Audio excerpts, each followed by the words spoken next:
gosh. Every July, you celebrate a tax revolt. Fireworks, cookouts, flags on the porch.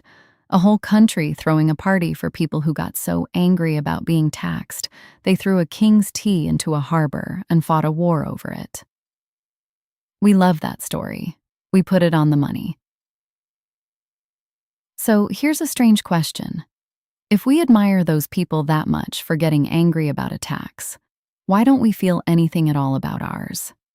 Let me clear up the version most people carry, because the popular story is wrong and the truth is more interesting. You've heard it was about a tax on tea. A few cents. People picture the colonists furious that tea got more expensive. That's not what happened. The Tea Act of 1773 didn't raise the price of tea. It lowered it. The tea was about to get cheaper. So why throw it in the harbor?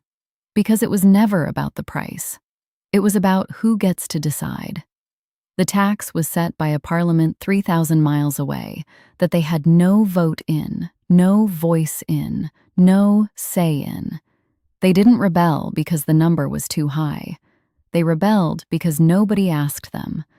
That's the phrase you learned and stopped hearing. Taxation without representation. The key word in it isn't taxation, it's without consent. The amount was almost beside the point. They were willing to go to war over a principle, that you don't get to take what's mine unless I have a say in it. Hold that thought.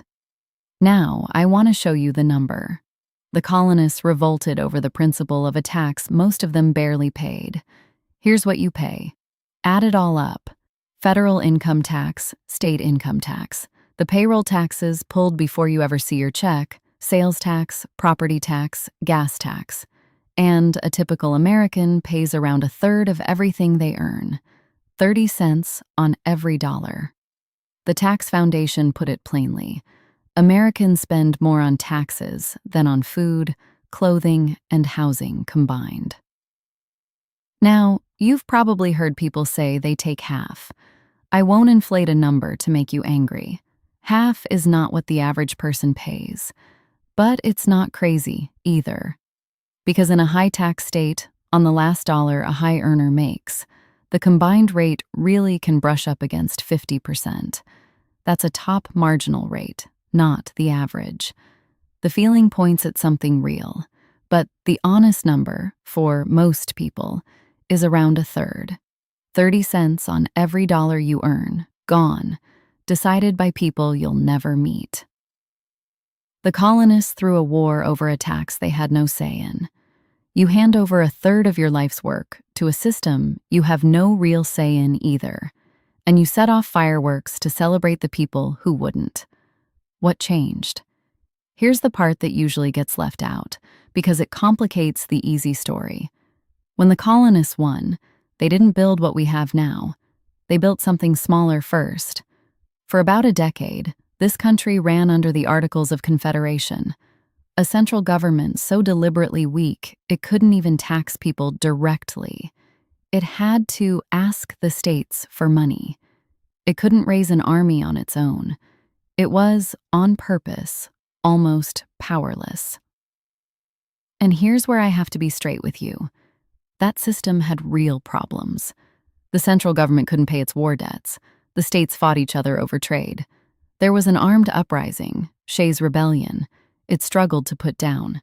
It was not some flawless libertarian paradise, and anyone who tells you it was is selling you something. That weakness is exactly why a group of men gathered in Philadelphia and wrote the Constitution, to build something stronger. But sit with what that fix was.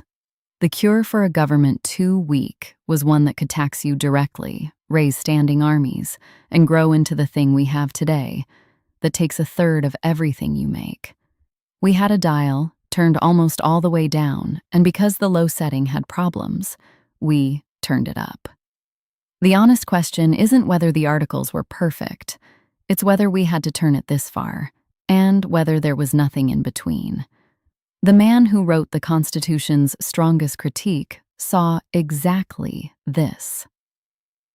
Lysander Spooner, The abolitionist I quoted in the very first thing this channel ever made. The Constitution was supposed to limit the government, to keep it from becoming the kind of thing the colonists revolted against. Spooner looked at the government it actually produced, and he wrote this. But whether the Constitution really be one thing or another, this much is certain, that it has either authorized such a government as we have had, or has been powerless to prevent it. In either case, it is unfit to exist. Read it slowly.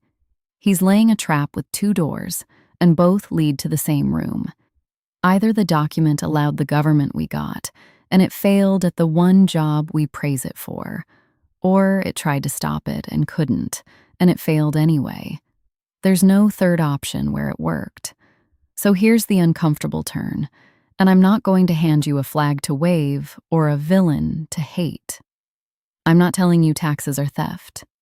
I'm not telling you to stop paying them. That just gets you a cage. I'm not telling you the founders were right. I'm telling you to notice the gap. The thing you celebrate every July, people who refuse to be taxed without their consent, is the thing you now do every April without blinking. A third of your work, taken by people who never asked you, the way a parliament across an ocean never asked them.